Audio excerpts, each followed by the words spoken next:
So Dan and I thought we would come together and talk about these traits in the context of leadership. So let's start talking about the value of curiosity and a growth mindset. It's an idea we hear about a lot these days, but how do we really put this into practice? So Dan, you speak a lot about servant leadership.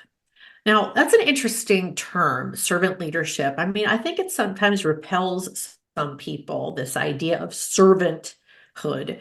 What is it? And why is it so important today? And also, how do the ideas of curiosity and growth play a role in servant leadership? Yeah, Allison, that's a great question. You know, when you boil it down, servant leadership is really about encouraging and empowering the growth and development of others and the communities they serve.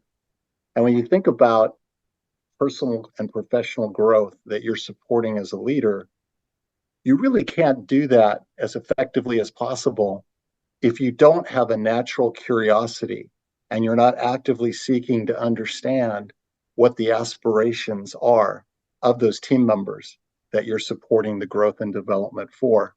So, by definition, being a curious leader means that you're taking the time to Mhm. listen and understand and better understand really what that pathway to full potential is for your team members. So, it's at the heart and the core of servant leadership, which of course is the total opposite of other leadership philosophies that are more around command control, where you as a leader are making a pre assumption and Mhm. taking a more directive type of approach. This flips the script and really takes on the leadership role, being more of a barrier removal and also a empowerer of the team to be able to reach their full potential using curiosity and growth at the heart of that.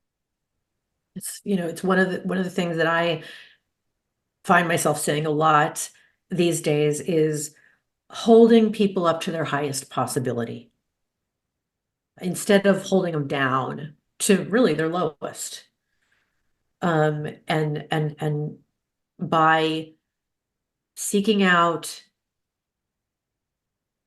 being curious and seeking out information about what makes somebody tick, what drives them, what wakes them up in the morning, what makes them nervous. Like caring enough to find that information out and also showing them where their possibilities lie. That's really powerful stuff.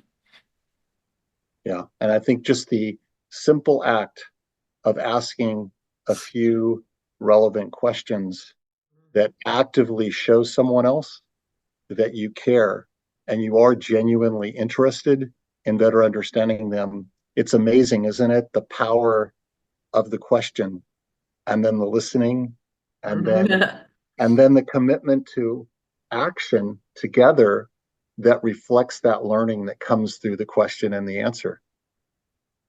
Being in the question can be much more powerful than even having the answer all the time.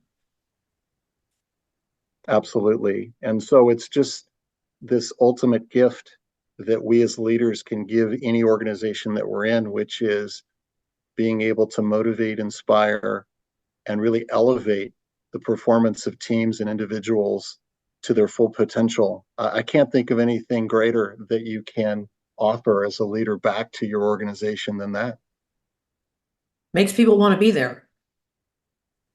and keeps them there. Hmm. Hmm. Yeah.